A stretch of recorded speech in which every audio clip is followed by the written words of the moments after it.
I hereby open the meeting. Mr. Powell, I bid you welcome.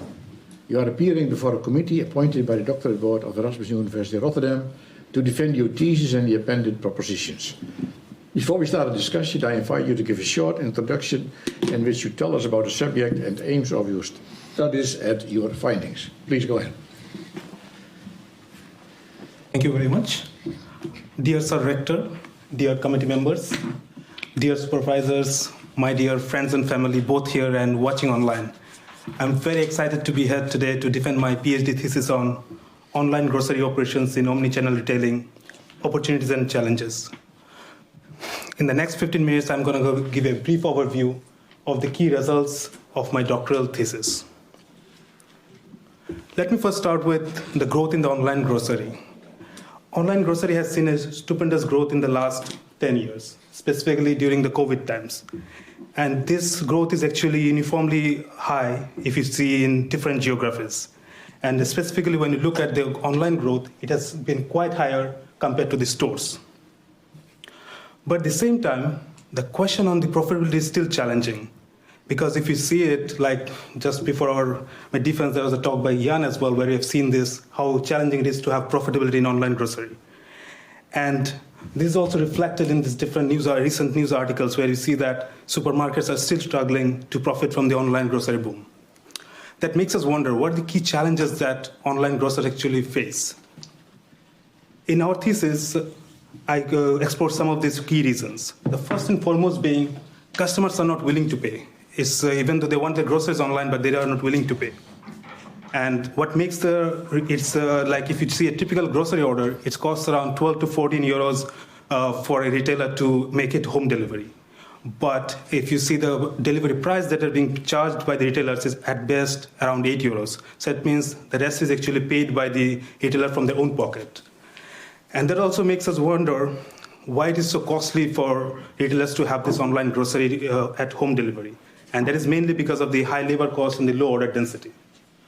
When you also look in omnichannel operations, there's also lack of synergy between online and offline, and that's often attributed to the legacy systems because each of these channels have developed in their own silos. In my thesis, I look at both these challenges and opportunities that exist for online grocery and also the interface between online and offline. So let me first give you a brief outline of my thesis. So in the first two chapters, I actually look at these opportunities that exist in online grocery. In chapter 2, we look at a capacity sharing mechanism whereby online is going to piggyback on the roles of the store channel. Thank you. We extend the idea of capacity sharing in chapter 3 as well, whereby you use stores as a potential transfer points. Finally, in chapter 4, we look at the competition across the channels, and we specifically focus on the role of store and household density on the profitability of the online channel.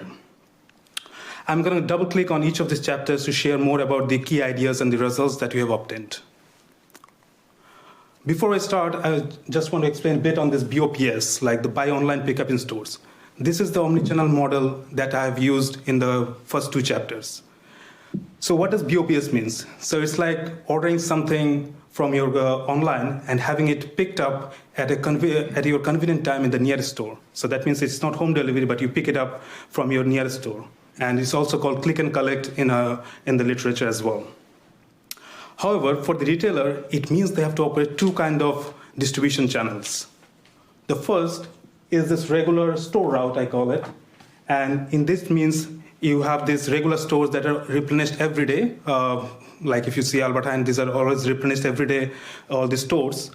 And on top of that, they also have a pop route. So this is to replenish the demand of the customers who actually ordered online. So now when you see in this setting, like there's so much of multiple visits happening in these stores which are visited both from store route and pop route. So now our idea is that how can actually elevate this problem? So what if we actually can transfer the demand of certain overlapping stores to the store warehouse, which can act as a transfer point? What it means that in that case, this store for whose demand is being transferred does not need to be visited in the pop route. Thereby, we have this new kind of pop route, which is much lower in transport cost. And that's essentially our idea of the shared capacity routing problem, also called SCRP. The question that you have to answer is that which store's demand we need to transfer, because it's a stylized setting over here where you have only 2 routes and it seems trivial. But imagine you have multiple store routes, multiple pub routes, and then how do we make the choices like which store's demand need to be transferred? And on top of that, transfer is not cheap, it's costly. So we need to balance these things in our methodology. That brings us to the methodology that we've used. So first we built a MIP model to understand the problem characteristics. Then we identified some theoretical properties to motivate our heuristic. And in the third step, we actually solved the MIP for smaller instances to benchmark our heuristic against the optimal solutions. Finally, we did a lot of experiments with both real-life and artificial instances. The real-life instances are provided by our industry partner who also collaborated in our research. We did a lot of extensive analysis with our instances. Here I'm just focusing on one key instance or one key result. So here we see we have 2 instances, instance A and instance B. And the savings, what we see in the transport cost is 33% on the left in the instance A, while in the other is only 2%. And the key reason here being this transfer cost. If you see the warehouse on the left are pretty close with each other. So that means they have a lower transfer cost, while on the others is almost as high as 4 times the transfer cost from the instance A. And that's what drives the difference in the savings as well. And in the next chapter, I'm going to focus more on this, like how we can elevate this problem with the transfer costs. That brings to chapter 3 as well, like where we want to use stores as a potential transfer points, and as I mentioned earlier, how we can get rid of the expensive transfer trips. Recall this picture we just talked about, like this costly transfer trips and how it also impacts the savings. So now the idea is that what if instead of using these expensive transfer trips or the stores as a transfer point, we actually use, the warehouse as a transfer point, we actually use the stores as a potential transfer point. So that means we don't need to have this dedicated transfer trips. On the contrary, you can just use one of the stores as the transfer points and transfer the demand from the pub route to the store route at the stores itself. That means I again have similar kind of a cost savings where I don't have to visit that transfer demand store in the pub route, thereby leading to a much smaller route with lesser costs. We call this problem in our paper as shared capacity routing problem with transfers, aka STRPT.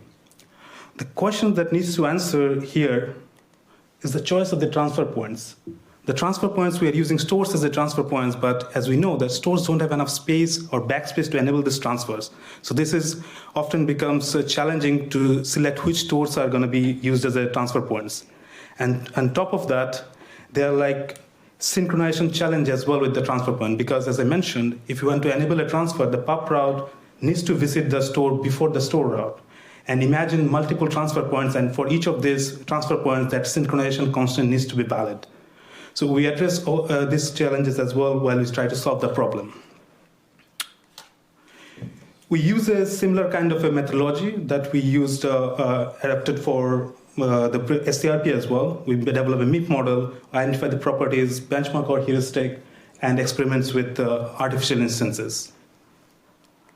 Like before, we also did a lot of analysis on the instances to understand the impact of different factors on the capacity savings. But here I'm just focusing on one key insight that we have derived is that you don't need many stores to actually derive the benefits of capacity sharing. There are only few stores which have enough transfer space can actually give the benefits of capacity sharing in our solutions that we have found out. And that's also kind of reflects that if you see like in Albertine Excel stores, these are like have more space which can actually enable these transfers. So that gives also the motivation for the retailers as well, like when they want to select which can be their potential transfer points. So select those ones which have ample transfer space, and you'll be good to have your savings right. Having talked about these opportunities in these first 2 chapters, now comes to the part where we also look at the interactions and the challenges that lie at the interface of online and offline channels. As I mentioned before, we're going to specifically focus on the store and the household density and how it affects the profitability of the online channel together. That brings to the age-old question, the customer dilemma, whether to choose the online channel or the store channel. So when you look at the online channel, the convenience is amazing. Like you can just order something from the comfort of your couch and have it delivered at your home the next day or the day after. But it comes with a cost. Like you need to pay for the delivery. And as I mentioned, it's also your gratification is delayed. Though with the modern incoming of the incumbents or the flash deliveries, that's actually 10 to 15 minutes, so that still becomes a question. But that has its own challenges. On the other hand, if you look at the store channel, you have instant gratification, and grocery has always been a social experience. You go to the groceries, it's also, you want to touch and feel your products, as you often say it as well, before you buy them. But at the same time, in this busy world, this travel to the store is often very expensive in terms of time for the people. And that's where the customer choice model comes into play, the interaction that we see between online and offline to see which channel customers would want to choose when they compare these different factors. And in our paper, in the thesis, we actually take care of all these factors to identify which customer model needs to be used. So we use an attraction demand model to model these customer choices. And at the same time, we also look at the different operational costs as well, because when you want to do an online delivery, your distribution costs are there, your picking costs are there, and also at the same time, loading costs are there. So we use a continuous approximation model to model all these costs. And then we combine all of this, both the customer choice and the operational cost model to have an integrated model which can use to understand this interaction between the online and offline channel. Finally, one challenging part of our paper was also estimate these model parameters, because it's not readily available. So we use a lot of public data sources and at the same time estimates from our Dutch grocery retailers to estimate these parameters. Finally, we optimize the model using enumerating over all the possible delivery fees. And that also helped us to understand the different solutions and their characteristics. Let me explain one of the key results that we found out when we looked into this one is the impact of household density and store density on the online profitability. So when we look at this curve, so we have the store density and the household density on the axis, and we then plot what are the profitable regions for online under this setting. Let me first explain the impact of store density. So when you have an increasing store density, your distance to store actually reduces. So that means your store utility actually increases. People want to go more to the stores. Thereby, it impacts the relative utility of the online channel.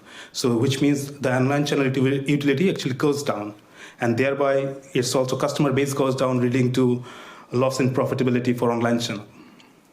On the other side, when you look at the household density, if household density increases, your distribution cost per order decreases. That means retailer has the option to actually charge a lower delivery fee under the same setting. That means when you lower the delivery fee, automatically your online utility goes up. So that means you get more customers and your online profitability also pushes up in that fashion. But interesting to note is that the store density and house density has actually goes hand in hand. So if you look at, like, if there's a high density stores like a city in Seoul, you also have quite a bit of store density there as well, because the more the people, also retailers want to put more stores. That actually brings this interaction between household and store more prominent.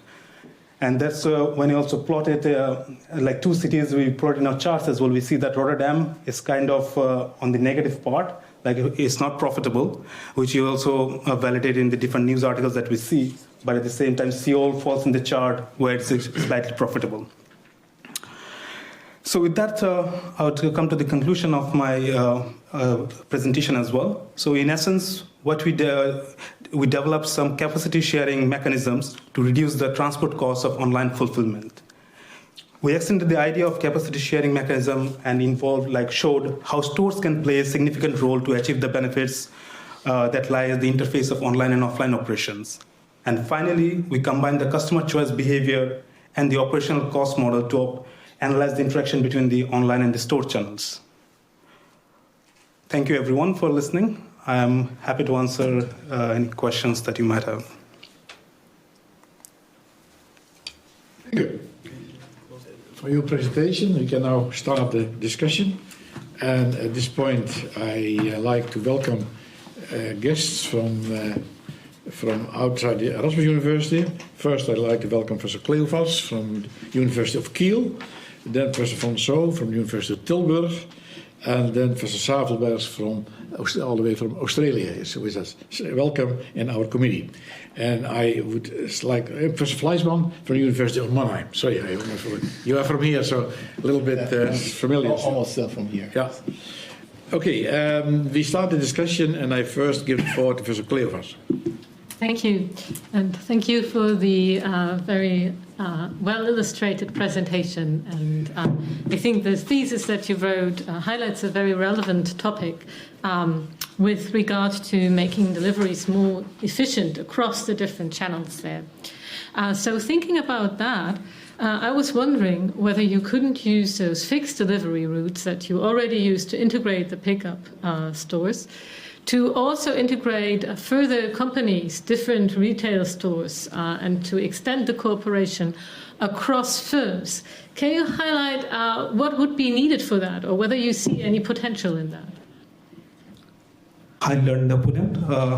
Thank you for your kind words and the interesting question. So, indeed, the capacity sharing mechanism that we have developed, right now we are just looking at the online and the offline channels. And if I understand for the same retailer, and if I understand your question correctly, you were saying that can we actually use this mechanism across retailers or across industries there as well? I think it's a super interesting question in its own right, because that actually magnifies the benefits that we can actually achieve. In our paper, we actually had an outlook where we actually thought about this, like how we can potentially use. So one of the challenges that I foresee when we have to explore this collaboration across retailers is that the profit sharing model. Because right now we also see in literature there's like a different collaboration with carriers, like how you actually transfer requests between different carriers, and that becomes more prominent when you want to consider the capacity sharing mechanism across companies, not within the different channels of the same retailer. So in essence, yes, we can use it for sure, because operationally it makes more sense to combine everything together. But in terms of practicality aspects comes also like system integration. The first channel will be, because as I already mentioned during the presentation, this like even the online and offline, when you look at, they have organically grown in their own way. So the systems are tuned in its own way that integration is challenging within the same retailer. So imagine now you have different retailer, okay, Albert Heijn, like example, like Jumbo, probably competitors, they would never want to do it, but probably Albert Heijn and Coolblue wants to do it because they're also within the same delivery network. So first and foremost challenge is definitely system integration. Operationally, it will be required, but at the same time, the profit sharing mechanism needs to be sorted out, because everybody wants to know how I'm gonna, because everybody's getting benefited, but how do I share across the benefits? So that's the two challenges I see, but indeed it is possible to do it, at least theoretically it is for sure possible. Thank you. Thank you. Then we move on to Professor Savelsberg.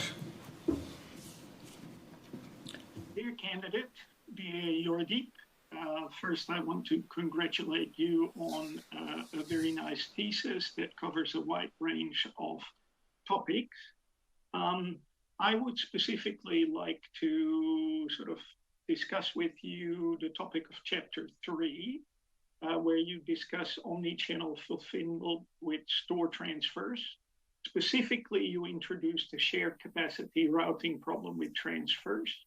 In that setting, you consider a single fixed route for store delivery and a single flexible route for buy online, pick up in store delivery for the PUP route. The latter, the flexible route, is constructed given the former, the fixed route. Clearly, the fixed route has an impact on the potential savings that result from the flexible route. You touch upon this already in section 3.6.4, where you consider the so-called joint planning problem. Yep. And in this setting, all PUP demand is transferred to the fulfillment center, and you plan 2 routes. You also touch upon this in your future research discussion, where you consider a setting in which the fixed route is not yet known when the flexible route has to be planned. And you suggest using anticipatory vehicle routing technique. I actually want to consider yet another setting, namely the following. A fixed route, a replenishment route, is planned once a month, say, and a flexible PUP route is planned once a day. So the fixed route is not given. It's given only on the day that you plan the PUP route, but you still have flexibility to plan the fixed route. And I would like you to think about whether this has any potential for increasing savings. So planning the fixed route carefully, knowing that you're going to use it also to deliver flexible demand, to PUP demand. And if you think there are benefits in doing so, how would you go about planning that fixed route? Hi, learned opponent. Good evening for joining from the Perth. So thank you for your kind words and very interesting question. I'll try to rephrase it so that to benchmark my understanding. So you're saying that when the fixed route is being built, what if we already take into account that there will be a flexible route in future, and whether that is going to help in improving the potential savings or not? Correct. Yes. Let me just think of it. Yeah. So indeed, I think that if the fixed route is actually planned ahead, is planned taking into account this flexible route, we can gather more synergy around it because of the transfer point locations where it should be. Because now the transfer point, flexible route actually catches up to find where the transfer point should be. And that location has to decide based on what the fixed route is going over there. So there's no control over for the flexible route to decide on the transfer point. But if we already know that there's coming back to the point as well, that we know that certain stores, which has ample store space, are going to be used as a transfer point. So if that we already have in mind, so when fixed route is actually planning their route, they could already take into account probably visit at a certain time when flexible route is going to be there already. So that will automatically make it much easier to have a feasible transfer at that point. So the time synchronization challenge that we have is going to be slightly reduced when you plan the flexible route. And in that way, I think that it's definitely going to help in improving the savings. So I agree with that assessment. So I think what you're saying is that you believe there is potential by carefully planning the fixed route to increase the overall savings. Yes.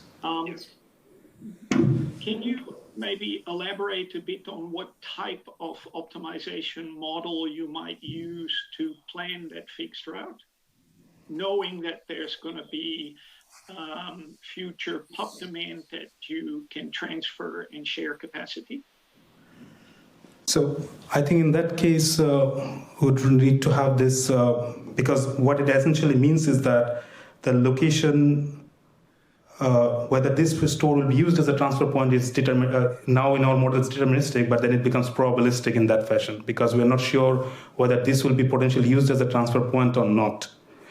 And there's this chances based on the demand there as well, because the flexible route has a different kind of a demand pattern. And as you mentioned, the fixed route is actually planned once in the month. So they don't have the information that's when to plan the route, where the demand will be and the choice of transfer points will be. So I think that this transfer points location will be the probabilistic part. So in that case, we need to take into that uncertainty in that the location, that whether this will be visited at what time.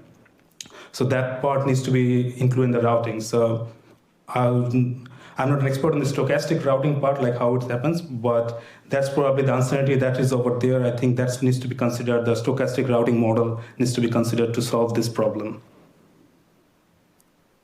Thank you. Thanks. Thank you. Then we move on to the next opponent, Professor Fleisman. Thank you. Dear candidates, I'd like to join my preceding speakers by congratulating you on your work. Very nice thesis, very nice topic, and I think it worked out. Enjoyed reading it. I particularly liked chapter 4, so your profitability analysis of online delivery services. Both regarding the research question, but also the research approach. So this continuous approximation approach, I think that's a nice approach here. So I'd also like to ask a question about that chapter, and my initial question is kind of obvious, because you conclude essentially in your chapter that online grocery deliveries are not profitable, and they will not be profitable anytime soon. But still, we see it happening all around us, not only since COVID times, but the trend had been there.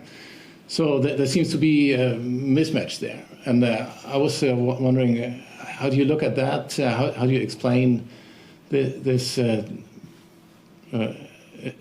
apparent disconnect between your results and what we see happening in practice here? Highly learned opponent. Thank you for your appreciation and for your very relevant question in regards to chapter 4 as well.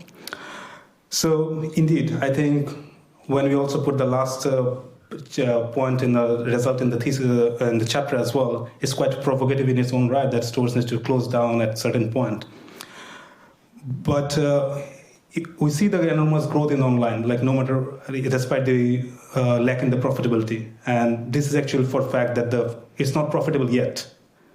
And in the thesis, or at least in this chapter, we also showcase there are certain scenarios where it can be, but the scenarios are challenging. Like you need to have very high household density, and that's where probably you can actually lower the distribution cost. But at the same time, the picking cost, because the component that we have in the current state is the picking cost is around 12.5 euros per order.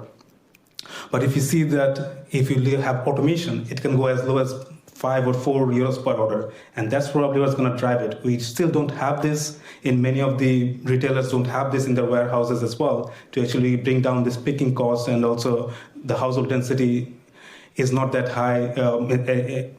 Is not that high for the online retailers to actually benefit from the reduction in the distribution cost. So my claim is that at the current situation, what we have right now is really challenging to be profitable. But there are certain parameters, like if you have very highly automated warehouses, that's what we see. Like if you look at Picnic currently, they have this new warehouses built up, which is super automated. And they actually claim to be profitable. These are one of the few companies which claim to be unit profitable. And one of the key reasons they became profitable is they lowered down the picking cost. And they also have a distribution model which is pretty unique. They have a very low stock cost there as well because of the special kind of deliveries they built. So these kind of enhancements are needed so as to make sure that online grocery becomes profitable, the delivery becomes profitable. And innovative models like BOPS, click and collect, this is going to support those ones because home delivery is really expensive. So to conclude or to answer your question, I would say that as of now, as the current state, we don't see it profitable. The investments are coming in because there's a potential in it, because people embrace it. There's like quite a bit of customer likeliness to use the online channel. And COVID also showed the same thing, where some of the retailers become slightly profitable, but not all in general. So the potential is there, but we are not still there to have this profitability yet. There would be one potential explanation, saying things still develop, and then in the future the numbers that you calculate might become positive. Yeah. I was wondering whether there are also other explanations. So what about the role of competition, for example? So the way you consider competition in your analysis, and the role competition plays for the choices that these grocery companies make? Yep. So I think in terms of the competition, but it's also, if I look at the retailer perspective, that's what we also realize, like a cannibalization of sales also happen. Like whether you want to take some sales from the profitable store channel to actually get it from the online channel as well, because that's why the delivery fees are often subsidized to attract more consumers over there. But if I look at it holistically, because of the high costs of the online channel, is still not overall profitable for the retailer because of the high cost that online entails. So unless that cost also gets down, I think it's really like an optimization point of view. If I look at both of the online and offline channels, it will still be challenging to have online unit profitable with the current setting or the current cost structure that the companies have.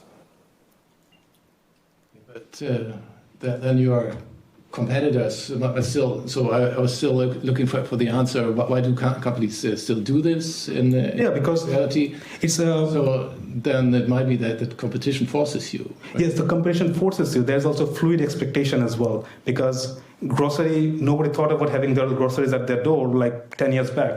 But then Amazon's came when you can have everything like electronics and everything. So this fluid expectation also raises the customer expectations to actually have more this kind of services, and they demand it. So once somebody does it, then it becomes more of a competition that you need to provide it. So that's what drives consumers as well, as the retailers as well, to open up their online channel. That's what we also see, is that as a whole, like if the online channel opens up for the retailer, their overall market share increases, even though they are not profitable, because else it will be eaten up by somebody else who opens up an online channel. And that's what drives them, for them, like big investors also, to put in money so that they can actually feed in the online channel, because the future still lies over there. We just need to figure it out how to make it profitable. So it might be interesting to think about how to also model these competition effects and to bring that into the analysis. But up for future work. Okay, thank you. Thank you. Professor Vanso. Thank you. Yes. I would like to join the previous speakers on congratulating you on a very nice dissertation. I also very much appreciate your empirical persistence, in the sense that you waited about 3 years to complete chapter 4 to even see this through a pandemic, to still be able to show that online grocery can still not be profitable, right? Yes. So it really shows your empirical determination there. I have a question that is actually related to Proposition 6, and I would like to ask one of the paranyms to read out Proposition 6.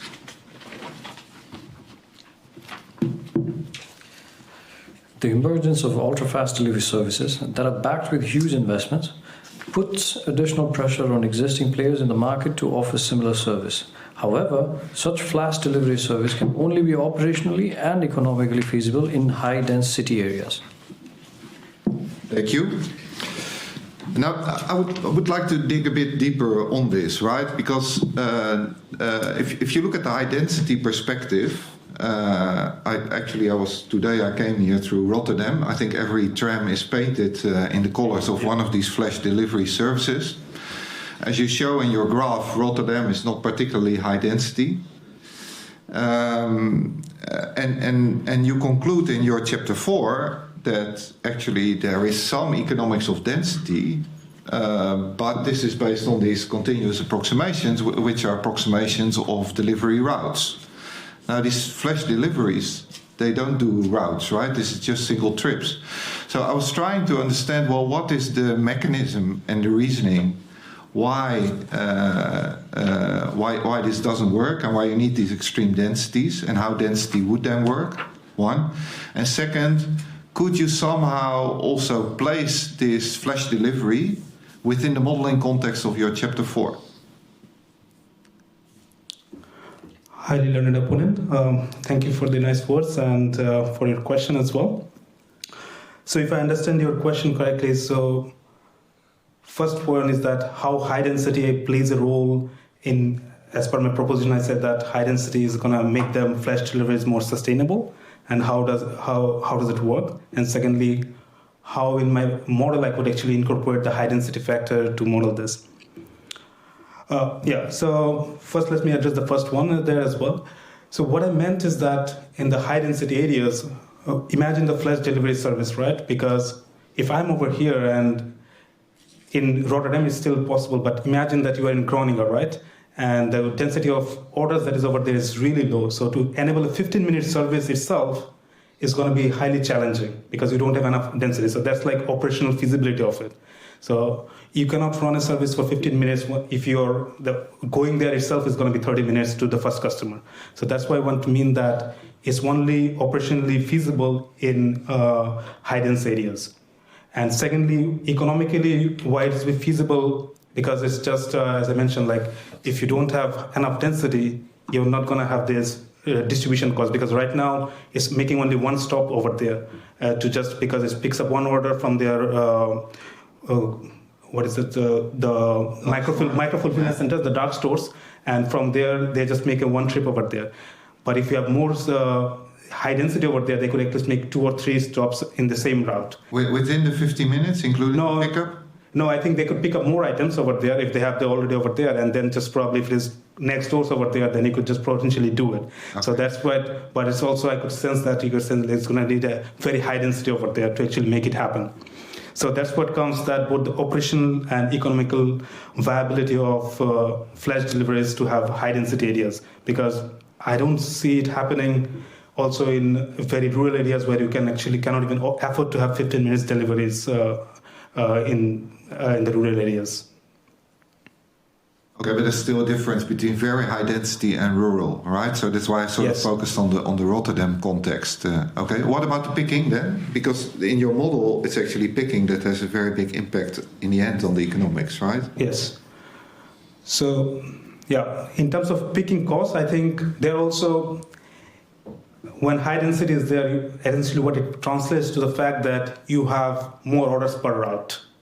So when you have more orders per route, that essentially you try to gain the economies of scale in terms of the picking there as well. Instead of having one picking per order, you can actually pick multiple orders over there for the same route. And thereby, picking cost is going to go down.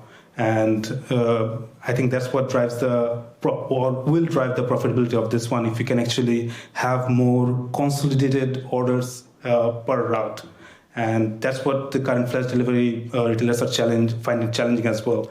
And kind of we're also seeing the collaboration with Jumbos and something that we're having that with Gorillas, I think that's probably is going to help more in getting this density as well, and also the assortment, but that's a different topic in its own right, how the picking will be, because those backward spaces of the warehouses of Jumbo might be better equipped for this picking as well. But still questionable, because I haven't been to a dark store yet, but I think that's where the picking can actually benefit if you have more orders per route. Thank you. Thank you. Then I turn to Dr. Split. Dear candidates, I also enjoyed reading your thesis, of course, and I also found chapter 4 particularly stimulating. So I will also ask a question about that. In fact, I want to continue the line of questions of Professor Fleischmann. So I've been stimulated by this chapter to think more about the economic value of online retail, especially compared to offline retail. And if I look at it from a logistics or production perspective, I would say there's 2 main differences. In online retail, the company does the order picking and the company does the transport. So now I will ask you a yes-no question. Depending on your answer, there will be a follow-up, and you know me, I think, as a kind of binary guy. Things are either black or they're white. So that's what I will do. If you say yes, I will say something should be online always. And if you say no, I will say it never should be online. So let me ask my question first. So do you think that an online retailer can do order picking and transport more efficiently than individual customers can?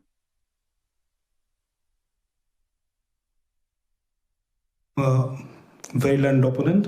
Thank you for a question. And I'll just keep it short. Yes.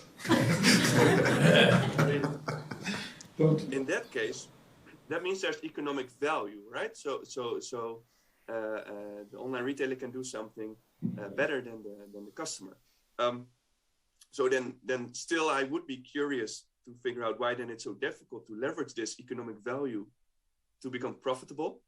But more importantly, would you then not say that, let's say, social welfare is maximized by having online retail only?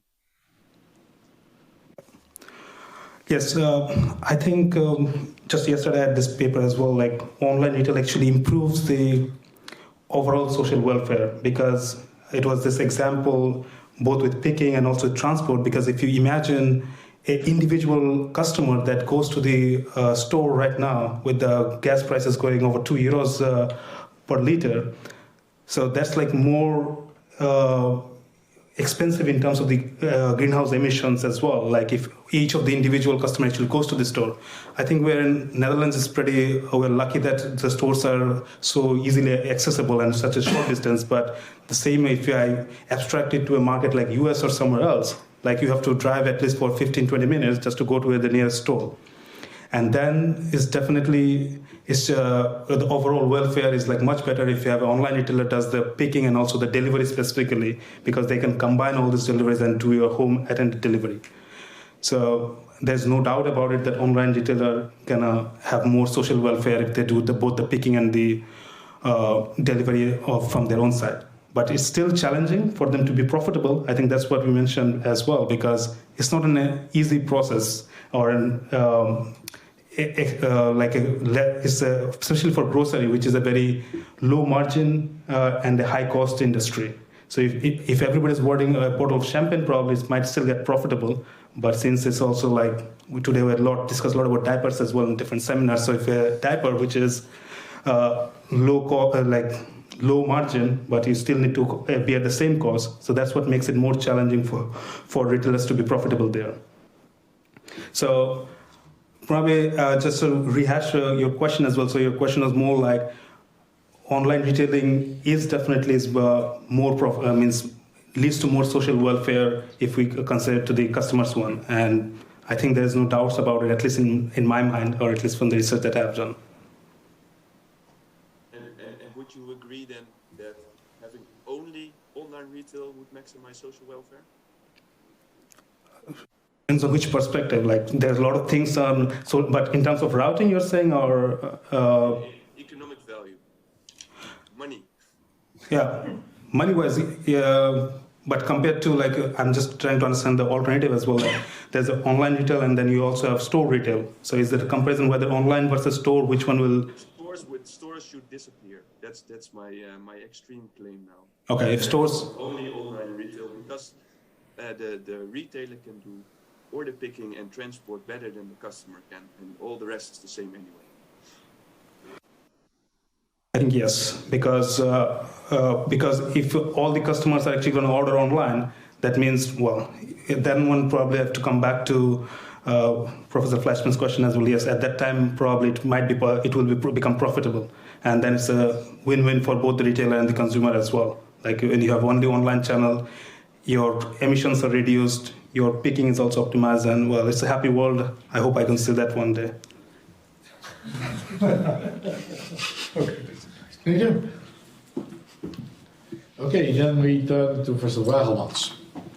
Yes, thank you very much. Dear candidate, let me start by saying that it's a pleasure to be here today to discuss your thesis. Actually, we already had a kind of a pre-discussion a few weeks ago where you took ample time to walk me through your thesis, so I would like to thank you again for doing that. I would like to ask a question about Chapter 3. After having been spending so much time on Chapter 4, you probably would like to have a relief from that.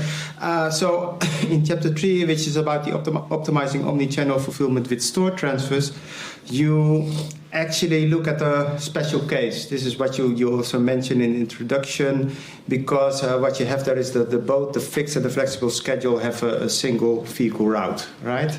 So this is, you could view this as a kind of a stylized version of maybe the problem that you really would like to solve. And you come back to that all the way at the end of the chapter.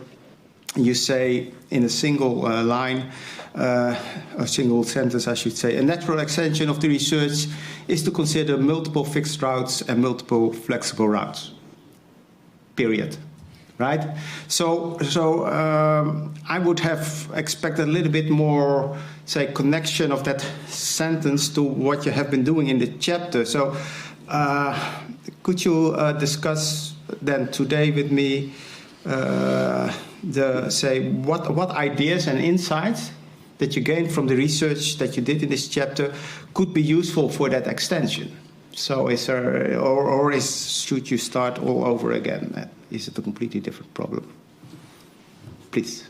Hi, Leader Naroponen. Thank you for your words and for your question as well. Yes, indeed, I stopped it abruptly for this chapter, but yeah, I was indeed hoping it in during the defense to probably elaborate on it.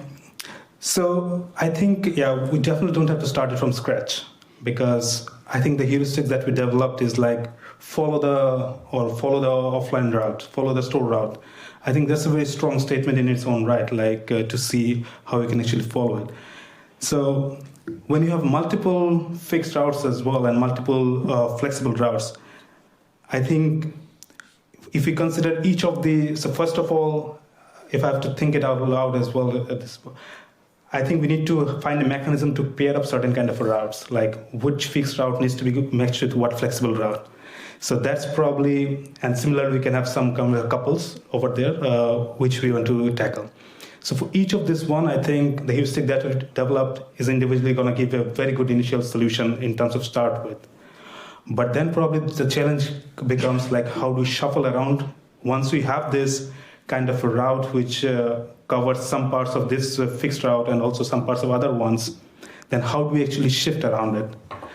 So building on my research that I've done on the first chapter, in the chapter 2 as well, where we look about this ALNS heuristic. So I think that's, at least I have in my mind as well, because there also we exchange customers across routes. So once we have an initial solution to start with by building on the methodology that we use, then we actually can have some, well, obviously it's easier said than done, because you need to tune the parameters, like what actually works for it, and do a lot of simulations to understand the impact. But that's probably is my building block to start with. Like once we have this initial solution by building the same heuristic as in chapter 3, then with this initial solution, build a ALNS kind of a heuristic to actually exchange between the routes, also do some destruction phases, and then try to benchmark the solutions as the methodology I used in the chapter 2 and 3. Okay. And do you think that somebody should actually do this soon, or let's say as a kind of research project that is probably going to be fruitful? So would you advise it to anybody here in the... Yeah, well, I'm just looking at the crowd right now. Yeah, I see some OR people there as well who might be interested.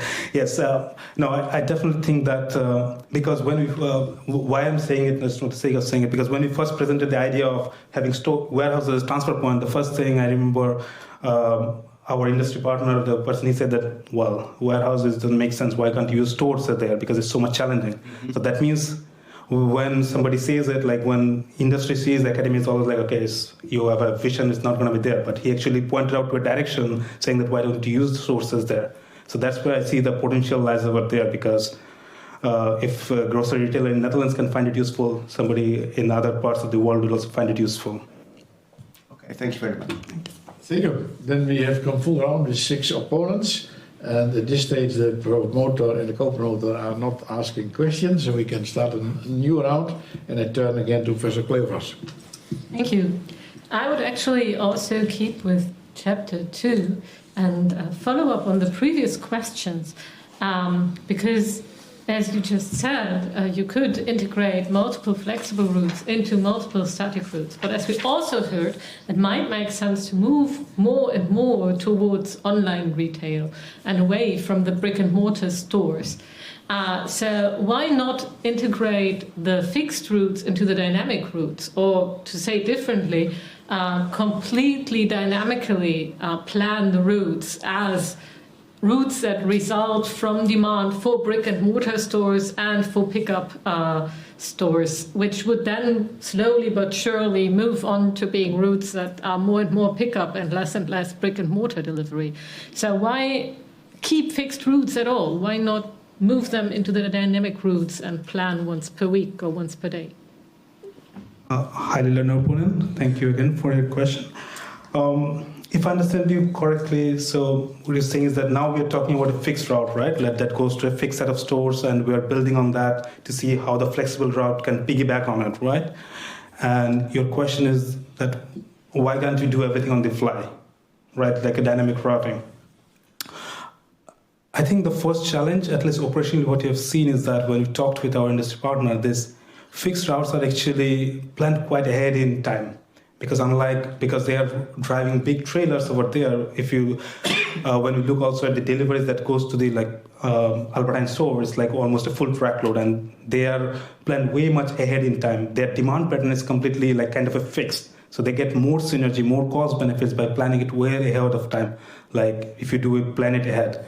And when you plan it ahead at the same time, you need people. So when I visited their warehouse, like their planning center, that they have this whole roster of people, like they are already signed up for the whole 4 weeks ahead. So that means they have a fixed schedule that is planned like 3-4 weeks ahead already. And that's what the operationally how it is right now. Because if you have a fixed route that you already need to go, why not plan it ahead and reduce the uncertainty that's gonna come? So since these two online offline still work in separate zones over there, so I think that's still quite organizationally still challenging to have it merged together, and that's what we also try to show it in chapter 3, like what if we have a joint planning together and see the benefits of it. So I wish, as always, like if it can be everything combined together and we have all the demands in the same place and then plan it all together on the fly. But I think it is as of now, in operations, we see that having a fixed route works much better for the offline channel because of the synergy that they just gain or the certainty they have in terms of planning for people as well, those routes. So it's mostly about organizational issues that include the people and the picking. Yes, of the picking part as well, because you need to pick for such high amounts. And if operationally, yes, obviously, if you do dynamically, you get more benefits over there, but it has its challenge in its own right. So maybe when we get more automated, more integrated. Exactly. So I think that's a vision, right? Okay, thank you. Thank you. Then, Professor Savelsberg, you give another opportunity to ask me a question. Yes, so I enjoyed the earlier discussions about Chapter 4. I also enjoyed reading Chapter 4, and I understand the difficulties in trying both to get a stylized model that you can analyze. But one thing that struck me about the model that you're using is that it seems, or it appears, that customers have to choose between either using the store or using the online channel. And I could very well imagine in practice that, let's say, during the week, I make one choice, but in the weekend, I make another choice. I have less time during the week, so maybe I order online, but in the weekend I have more time and I actually enjoy looking at the products in the store, so I go to the store. What's the impact of that kind of thinking on what you have done? Do you still believe your model is realistic? Do you feel that the issue I raise is not impacting results? I just ask you to discuss this particular item a little bit more. Thank you very much. I'll learn an opinion for your question. Indeed, that is the case, right? Like sometimes I myself do the same as well. Like it's not fixed. Like also probably the retailer is also not fixed. Like sometimes I use one retailer, sometimes another, and how it actually interplays. So we did, well, as you mentioned rightly, we had a stylized model. We went to focus on like what if the choice is a bit of a binary, either online or offline, we take it. I don't anticipate much changes in the results or the insights that you have drawn, mainly because of the fact that in the experiment setting, what you have used is that we used a weekly demand. We assume that there's like a weekly demand, which is going to be either at the online or at the grocery store. So we're taking an aggregated view over there rather than trying to see which days the customer is making a choice or not, because that's also going to make my routing estimation more integrated, because I'm looking at, okay, overall in a week, how much orders online has compared to the stores, and then see, okay, this is the total routing cost. So it's an aggregated view. I think I anticipate there will not be changes on the insights that I have drawn. But there's always a but, like it's going to be good to incorporate in the model to see how how pans out in the end. So do you think it would be possible, if you think about the aggregated demand, that you introduce a parameter that says a fraction of that demand is going to be done through the store channel and the remainder is going to be done online? Would your methodology, could that be extended to incorporate such a? No, it did. I think, yeah, it's an interesting idea, and I'm probably just thinking another parameter in our model in the list of parameters that you already have. So no, I definitely do think that it can be parameterized. But the challenge what we have faced also in this study as well to estimate these parameters, because this again comes back to like how customer behavior works out and how we can actually model this, like which fraction of the demand is going to be used for online and which fraction is. Well, the simplistic way, we just split it by 2 and then start working on it. So definitely, I think it's a really relevant idea to incorporate or make the model more rich in terms of the practical aspects of it. So I agree with your idea that it can be parameterized and we can do it. Okay, thank you. Thank you. Then I ask Professor Fleischmann to continue the discussion. Thank you. So I'd like to ask you a question on chapter 2, the shared routing, shared capacity routing problem.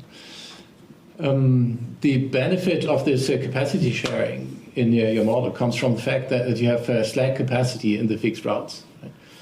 My question is, and in your numerical examples, that slack is quite significant, right? It goes up to 50% or so. So my question is, where does this systematic slack come from? And why wouldn't the retailer simply adjust capacity if we have so much slack there? Highly learned opponent. Thank you for your question. I think the data that we had, at least in the real life instance, the capacity was less than 20% that we saw in the real life case data that we've used. And also in our instances, how we actually modeled it, like the maximum transfer is only less than half of the routes. Okay, that's probably where you were coming from, like when you said 50% of the capacity. Because the number of stores we can transfer is like at least half of the number of stores that is in the route in itself. So in real life, indeed, it is not 50%, but because in the real life instance, we don't see a 50% gap. That would be like, okay, we should rather improve the fixed route before we do anything about the flexible routes and do anything about it. So in the real life, we just see it less than 20%. And to be honest, like when we also flag the data to our retailer, they are, are you sure? Like you're going to have 20%? But this was actually from the data that we pulled out from the system. So it was like around 20% spare capacity we had. In the instances, artificial instances, we actually varied from, I think, as high as 50%, as you see in one of the instances as well. But this is just to see the band of it, like how it impacts the benefits. But I wouldn't expect a 50% capacity, spare capacity to start with in any of the routes. But even 20%, right? That is significant. And my assumption would be if this is a systematic slack of 20%, then you would certainly do something about the capacity. So my interpretation is this slack actually originates from variability, that you don't have consistently 20% left over every day, but that demand fluctuates, and therefore you need to choose your capacity fix, and therefore you have slack on certain days. So would you agree that this could be an explanation for where the slack comes from? Yes, and I think on top of that, I think there's another reason why this slack comes, because when you looked at this, especially this industry partner data, because they do actually one single stop or at most 2 over there. So that means often you don't have enough space to fit in the third one. Mm-hmm. And that actually also leads to this kind of like a packing problem that we also kind of see, like you don't have. So that's why not every day it was 20%, but on certain days it's 20, certain days it's less. But on top of the variable demand, I think that's often the case. But having said that, the variability is also, when you look at a store replacement, store demand is much lower, the variability in the demand in online channel. So the variability indeed has an impact. And for also one of the things that is also like you have different perishables as well there. So anyway that need to go to the store, it doesn't matter how it is. And that's what probably causes the difference.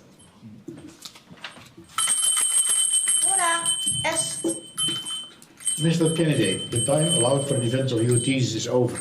The committee will now withdraw to deliberate. Would you please wait here until we return? I adjourn the meeting. Please rise.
may be seated.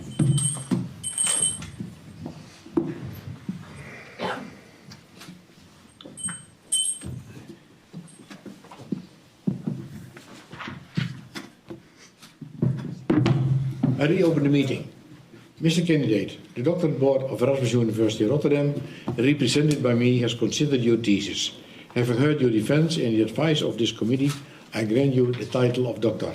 I authorize Professor de Koster to bestow this degree upon you in the customary manner. It is with great pleasure that I undertake the task Director Magnificus has allotted me. By the authority invested by law and according to the decision of the doctorate board of this university, I hereby confer upon you, Joydeep Paul, the doctorate degree. And as a testimony and proof hereof, I present you the diploma signed by Director Magnificus, the promoter, co-promoter, and the other members of this committee present here, and endorsed with the seal of the university.